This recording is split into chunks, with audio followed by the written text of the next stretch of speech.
Alhamdulillah, syukurillah, wala haula wala quwwata illa billah. Alhamdulillah, sini kami akan mempresentasikan sedikit pembahasan tugas dari kami, yaitu dari kelompok 2 dengan judul Ali bin Abi Thalib. Baik, biografi Ali bin Abi Thalib. Ali bin Abi Thalib adalah khalifah keempat yang berkuasa. Dia termasuk golongan pemeluk Islam pertama dan salah satu sahabat Rasulullah. Secara silsilah, Ali adalah sepupu dari Rasulullah. Pernikahan Ali dengan Fatimah Az-Zahra juga menjadikannya sebagai menantu dari Rasulullah SAW. Ali bin Abi Thalib lahir di Mekah di daerah Hejaz, Jazirah Arab sekitar 13 Rajab 23 sebelum Masehi atau 1599 Masehi. Kemudian beliau wafat tanggal 21 Ramadan 40 Hijriah atau 661 Masehi.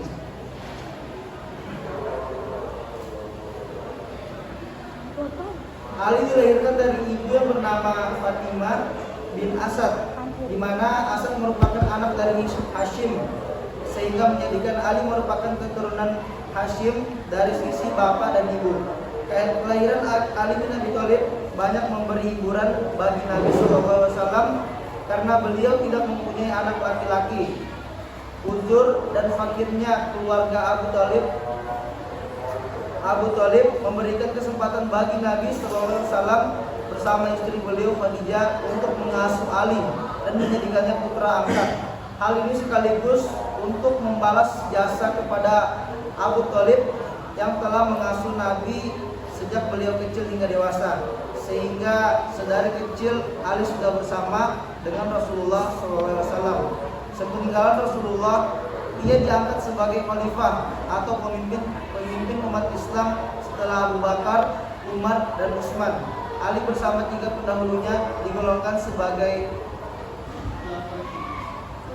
Khulafaur Rasyidin.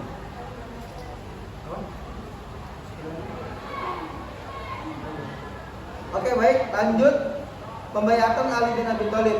Sebelumnya dijelaskan bahwa Khalifah Utsman terbunuh dalam sebuah proses yang menegangkan. Sejak saat itu, ketegangan terus melanda kota Madinah.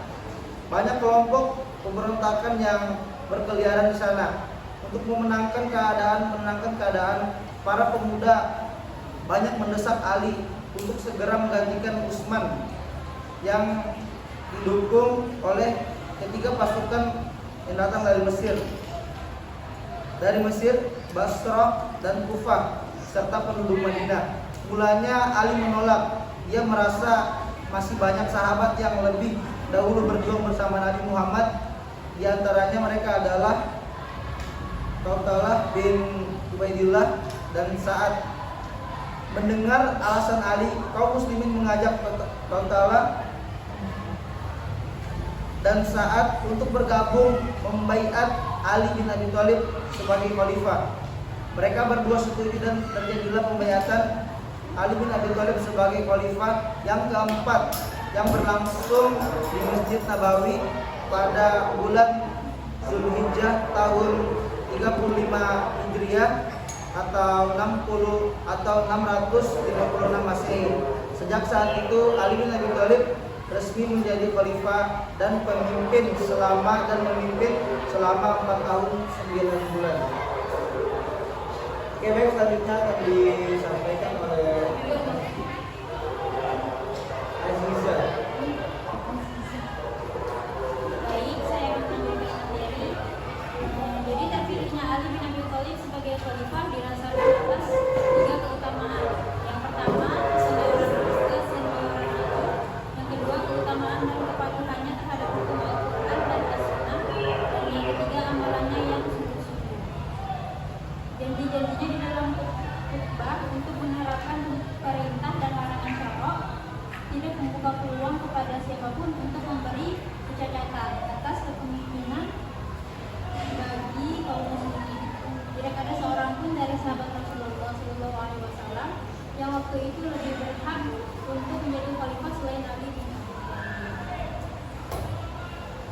Kemudian di sini ada sistem pemerintahan. Pada masa kepemimpinan Ali melakukan gebrakan dan kebijakan politik sebagai berikut. Yang pertama, menegakkan hukum finansial yang dimulai nepotisme yang hampir menguasai seluruh sektor bisnis. Yang kedua, memecat gubernur yang diangkat Utsman bin Affan dan menggantinya dengan gubernur yang baru. Dan yang ketiga, mengambil kembali tanah-tanah negara yang dibagi-bagikan Utsman bin Affan kepada keluarganya, seperti hibah dan pemberian yang tidak diketahui alasannya secara jelas, dan membersihkan kembali baik-baik. Oke, selanjutnya adalah setelah melihat adanya tanah dan rampasan dan lain-lain yang harusnya tersimpan dalam Baitul Mal, ternyata berada di tangan para sahabat Utsman dan keluarganya, maka wajar ia mengembalikannya ke kas negara. Dengan ini, Ali akan berpihak kepada orang miskin. Ini juga menghalangi orang Syam enggan untuk membaiatnya sebagai khalifah. Kebijakan seperti ini ternyata menjadi penghalang dan kesulitan tersendiri bagi Ali bin Abi Thalib dalam menjalankan pemerintahan, sehingga hampir sepanjang pemerintahan dapat dikatakan tidak pernah lepas dari konflik. Oke, selanjutnya kita masuk dalam julukan Ali bin Abi Thalib. Di sini kami menyebutkan 5 julukan yang diberikan kepada Ali bin Abi Thalib. Yang pertama adalah Babul Ilmi, yang artinya adalah gerbang ilmu pengetahuan. Gelar ini melekat sebab beliau sosok yang cerdas. Yang kedua, Karamullah Wajihah, gelar yang diberikan sebab melihat kemuliaan pada diri Ali. Arti gelar ini adalah semoga Allah Subhanahu wa taala meridhoinya. Yang ketiga adalah Abu Turab, artinya adalah bapak debu atau bapak tanah. Sebutan ini datang dari Rasulullah Shallallahu Alaihi Wasallam karena suatu hari ia pernah melihat Ali tertidur dengan debu di pundaknya. Yang keempat, Asadullah, artinya singa Allah. Gelar ini tak hanya melekat pada Ali saja atas keberaniannya, melainkan juga melekat pada beberapa sahabat. Perlu diketahui bahwa nama asli Ali sendiri adalah Asad, yang artinya singa. Dan yang kelima adalah Al-Wasi, artinya menerima wasiat. Gelar ini disebut Rasulullah SAW sejak ketika menceritakan mengenai Ali kepada khalayak. Gelar ini kemudian yang menjadikan sebagian besar, yakni seharusnya yang menggantikan Rasulullah SAW adalah Ali. Oke, sedikit quotes yang diucapkan oleh Ali adalah, bukan kesulitan yang membuat kita takut, tetapi ketakutanlah yang membuat kita sulit. Sedikit. Oke, latar belakang ini adalah diucapkan oleh Ali ya, Ali bin Abi Thalib. Oke, sekian penjelasan dari kelompok kami. Selanjutnya kami akan membuka sesi tanya jawab.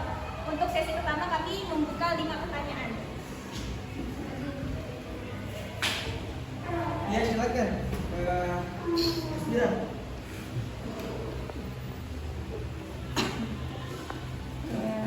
Pertanyaan saya,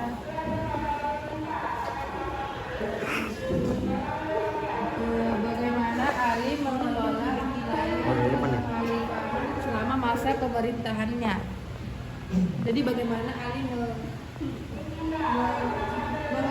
wilayah kekuasaan selama dia menjadi khalifah? Baik, saya akan menjawab. Cara Ali mengelola masa pemerintahan itu beliau berusaha mengelola wilayah kekhalifahan dengan cermat dan berdasarkan prinsip Islam. Terus beberapa langkah meliputi memilih gubernur yang kompeten, menegakkan hukum Islam di seluruh wilayah kekhalifahan, dan mempromosikan transparansi dan akuntabilitas dalam administrasi pemerintahan dan penggunaan sumber daya publik.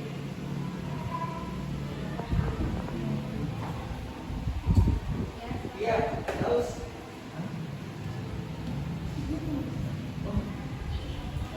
Baik.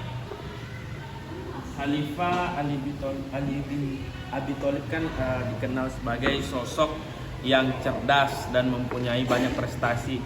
Jadi pertanyaan saya, sebutkan salah satu prestasi yang diraih oleh Ali bin Abi Thalib pada saat pemerintahannya. Oke, mungkin langsung saya jawab ya. Salah satu pencapaian Ali bin Abi Thalib adalah dalam bidang ilmu bahasa atau dalam bidang nahwu. Jadi di situ dia lebih mengembangkan ilmu yang mempelajari tata bahasa Arab. Seperti itu. Oke, selanjutnya Ainun. Jadi bertanya tadi di slide mengenai sistem pemerintahan di yang kedua, di situ dijelaskan bahwasannya Ali bin Abi Thalib mengganti pemimpin-pemimpin atau gubernur yang udah dipilih oleh khalifah sebelumnya. Nah, bisa dijelaskan apa alasannya khalifah Ali bin Abi Thalib itu mengganti pemimpin tersebut? Oke, baik, langsung saya jawab. Adapun alasan dari Khalifah Ali bin Abi Thalib mengganti pemimpin yang diangkat oleh khalifah sebelumnya adalah menginginkan sebuah pemerintahan yang efektif dan efisien. Oleh karena itu beliau menggantikan pemimpin yang kurang cakap dalam bekerja. Jadi Ali bin Abi Thalib mengutamakan pemimpin-pemimpin yang menegakkan hukum-hukum Islam seperti itu. Yang sebelumnya ya menegakkan tapi kurang cakap menurut Ali. Oke, selanjutnya ini. Saya ingin bertanya, bagaimana cara Ali menghadapi tantangan politik dalam menjaga stabilitas pemerintahannya? Saya akan menjawab. Beberapa cara yang dihadapi oleh Ali ini menghadapi tantangan politik, menyelesaikan secara damai, terus mencoba berunding dengan kelompok oposisi, terus mengambil tindakan kepemimpinan yang bijak, dan memberi tanggung jawab kepada pemimpin yang dapat dipercaya. Jadi itu beberapa. Oke, satu lagi. Oh iya, Linda. Yang saya tanyakan adalah bagaimana peran Ali dalam menjaga integritas pemerintahan pada masa kekhalifahan.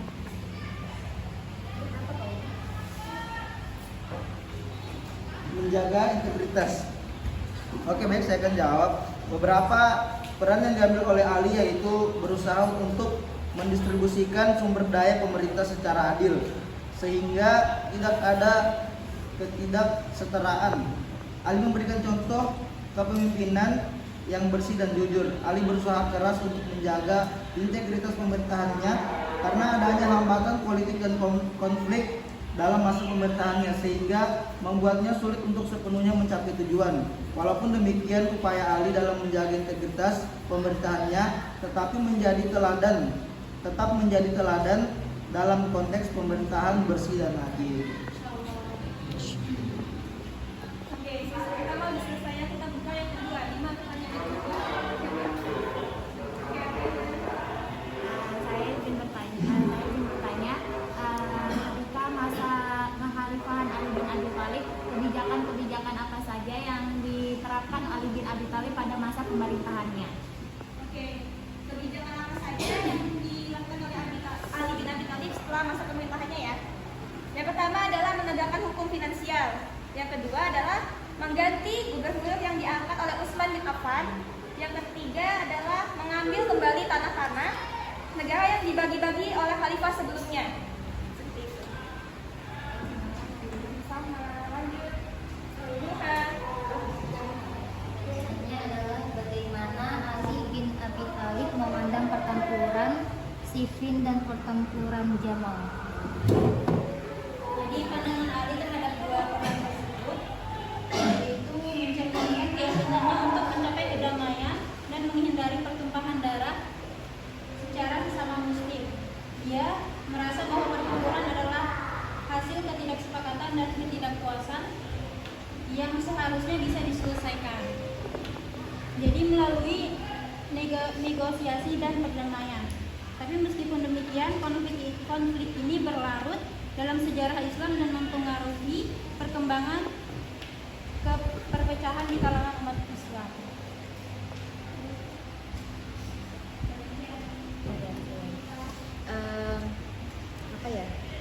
saya ingin bertanya, jadi pada masanya Khalifah Ali bin Abi Thalib ini apa saja konflik dan permasalahannya pada zaman beliau? Mungkin itu saja. Oke, jadi baik. Jadi ada selama masa kepemimpinan Ali bin Abi Thalib sebagai khalifah terjadi beberapa konflik dan perpecahan. Di antaranya yaitu perang Jamal pada tahun 656 Masehi dan perang Siffin pada tahun 657 Masehi dan perang Nahrawan pada 658 Masehi. Jadi selama 3 tahun berturut-turut ada konflik dan perpecahan. Seperti itu. Gimana? Gimana saya?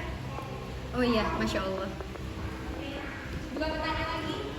Lagi dengan nama. Oke, saya mau nanya, apa saja hikmah yang bisa diambil dari keteladanan Ali bin Abi Thalib? Oke. Apa saja keteladanan yang bisa diambil oleh Hikmah yang bisa diambil dari keteladanan. Hikmah yang bisa diambil dari keteladanan Ali bin Abi Thalib. Ya. Ali bin Abi Thalib. Ya. Yang pertama adalah yang sudah jelas itu ya. Yang kedua adalah mencintai Allah dan Rasulnya. Yang ketiga, bukti kecintaannya kepada Rasulullah ketika Rasulullah meminta Ali menggantikannya untuk tidur di ranjangnya, sedangkan dia tahu bahwasanya di situ Rasulullah sedang ditargetkan untuk dibunuh, tapi Ali rela menggantikan beliau di situ.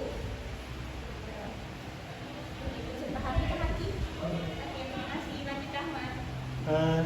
Izin bertanya, bagaimana kondisi pemerintah pada masa Khalifah Ali bin Abi Thalib pada masa itu? Jadi kondisi selama pemerintahan Khalifah Ali bin Abi Thalib ini jadi tidak pernah sunyi dari pergerakan politik. Terus tidak ada waktu sedikit pun dalam pemerintahannya dapat dikatakan stabil. Akhirnya Ali lebih banyak mengurus masalah pemerintahan di berbagai wilayah kekuasaannya. Bisa Kak? Oke, sesi kedua selesai. Lanjut yang ketiga, yang pertama Iza, siapa lagi? Iza Aulia. Ya, siapa lagi ya? Iza Aulia. Udah kan? Ini belum kan? Iza Aulia. Iza Aulia sama Adi. Oke, silakan Iza. Baik, pasti di masa pemerintahan itu selalu ada yang diprioritaskan ya. Bisa jelaskan apa saja yang menjadi prioritas Ali bin Abi Thalib dalam masa pemerintahannya sebagai khalifah. Terima kasih. Yang mengikutinya pertama sudah jelaskan sebelumnya, itu adalah penerapan keadilan. Penerapan keadilan yang pertama. Yang kedua adalah menjaga kebersihan dalam pemerintahan. Oleh sebab itu makanya Ali mengganti gubernur yang sudah ditetapkan oleh khalifah sebelumnya, Utsman bin Affan. Selanjutnya adalah menyelesaikan konflik internal dan mempertahankan ajaran agama Islam. Bisa Izzat? Dipahami? Terima kasih. Lanjut Aulia. Apakah gelar yang Rasulullah berikan kepada Ali bin Abi Thalib? Apa gelar yang Rasulullah berikan kepada Ali bin Abi Thalib? Oke, baik, gelar yang diberikan oleh Rasulullah. Rasulullah pernah menyampaikan kepada Ali dan kepada para pengikutnya pada saat itu, aku adalah kota ilmu, sedangkan Ali adalah pintunya ilmu. Sedangkan Ali adalah pintunya ilmu. Ali dianugerahi gelar Babul Ilm atau pintu ilmu pengetahuan karena berkepribadian dan dedikasinya yang luar biasa di mata Rasulullah. Oke, selanjutnya Aldi. Selanjutnya dari pertanyaan dari kami, yaitu apa yang menyebabkan perpecahan pada masa Ali bin Abi Thalib? Jadi ada beberapa perpecahan di masa Ali bin Abi Thalib. Ini salah satunya terjadinya perpecahan yaitu pembunuhan Utsman bin Affan, terus konflik antara Ali dan Muawiyah dan kelompok Khawarij. Ada beberapa perpecahan. Bagaimana Aldi? Oke, aman. Oke, teman-teman, terima kasih atas pertanyaannya. Mungkin selebihnya kami kembalikan kepada Mr. Markus. Pada beliau. Terima kasih. Ini Ibu soroti dulu punya makalahnya Ahmad Nasri ya, Ahmad Nasri dan kawan-kawan. Ini sudah bagus, betulnya sudah bagus. Belajar nanti ya, karena ini hancur ini terus terang. Terus kalau nanti merevisi sesuai dengan catatan Ibu janji akan kasih 98. Daftar pustaka masih salah penulisannya, tolong perbaiki. Ada catatannya di sini ya. Dan ini sangat keren masih, tolong dikembangkan. Ada 2-3 poin lagi harus ditambah. Ibu sudah tulis. Ya. Ibu tidak sempat memberikan ulasan atau apapun. Yang jelas tolong masukkan bagaimana cerdasnya Ali bin Abi Thalib itu ketika beberapa orang bertanya dengan satu pertanyaan tapi beliau memberikan berbeda jawaban. Itu kenapa? Dari segi psikologis kenapa? Ya, bisa dijelaskan dulu nanti ya, dimasukkan juga di sini. Sebagai contoh bentuk kecerdasan beliau. Karena beliau berpendapat masing-masing orang itu berbeda pemahamannya, berbeda akalnya, maka juga harus memberikan jawaban yang berbeda supaya bisa menerima. Berbicaralah kepada seseorang sesuai dengan kadar kemampuannya, kemampuan akalnya maksudnya. Ya, tolong dimasukkan nanti di sini. Kayaknya ibu tidak bisa lama-lama. Suami ibu juga sakit, itu maaf bukan sebagai alasan. Ibu hanya ingin ingat. Nah, ini ada wasiat. Tolong ditulis siap ya, ibu atau diketik terserah sebagai kenang-kenangan wasiat dari Utsman bin Affan yang itu dalam bentuk syair. Makanya ibu ikutin, berusaha membuat syair, pantulan apapun bentuknya dalam bidang seni, tapi dalamnya ada unsur agamanya. Mudah-mudahan bisa ya, tolong doakan buku ibu bisa terbit lagi nih. Amin. Ibu lagi menulis puisi telewet, makanya agak pusing ibu. Ya, 1. Kekayaan batin memberi kebahagiaan sampai datang kematian. Ditulis ya, saya kok nggak ditulis ini. Kekayaan batin memberi kebahagiaan sampai datang kematian. Ini wasiat Utsman. 2. Apabila hilang kekayaan batin, maka kemiskinan telah melandainya. Itu masuk. Masuk. 3. Apabila hilang kekayaan batin, maka kemiskinan telah melandainya. 3. Tidak ada kesulitan apabila dihadapi dengan kesabaran. Quote ini banyak dipakai orang ya, padahal dari Utsman bin Affan ini. 4. Karena segala kesulitan akan membawa kepada kemudahan. Ini berdasarkan firman Allah. Beliau buat syair ini. Selanjutnya 5 ya. Orang yang tidak pernah merasakan kesedihan adalah orang yang tidak merasakan kehidupan. Mati berarti. Kalau sudah mati kan selesai urusan. Sedangkan tidak ada hari tanpa kehidupan. Indah syairnya. Ya, sampai sini dulu ya yang ibu saya berikan. Tolong jangan lupa setiap hari berdoa untuk Palestina. Ya, dengan membaca 11 kali surah Al-Qur'an sebagai wasilah. Oke, ini ibu kembalikan, perbaiki lagi. Nepotisme sudah dimasukkan di sini ya. Iya. Nah, ada lihat ibu berkembang, makanya jadi 20 lembar, luar biasa sudah itu. Perbaiki, ibu kasih 98. Siap. Kalau nanti ibu lihat ada tambahan lagi, ibu akan hafal itu. nilai sempurna kalau bisa. Ya, itu saja. Tolong pimpin slide. Oke, baik. Baik, teman-teman, kita lagi tutup pembelajaran pada sore hari ini dengan sama-sama baca alhamdulillah dan doa kepada Allah. Alhamdulillahirobbilalamin. Astagfirullah wa atubu ilaik.